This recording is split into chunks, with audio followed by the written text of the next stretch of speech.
Hello friends, রাজমেদ বনি virtual journal BD live থেকে স্বাগত জানাচ্ছি আপনাদের।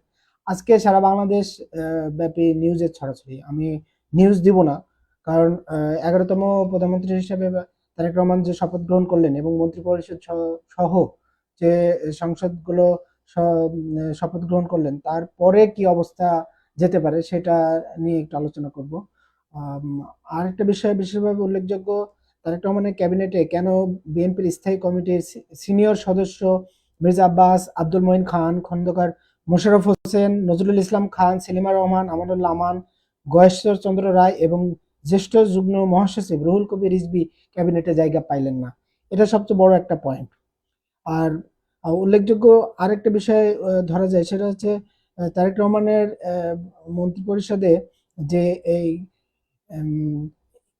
এটাকে বলে টেকনোক্র্যাট মন্ত্রী, এটা মোহাম্মদ আমিনুর রশিদ এবং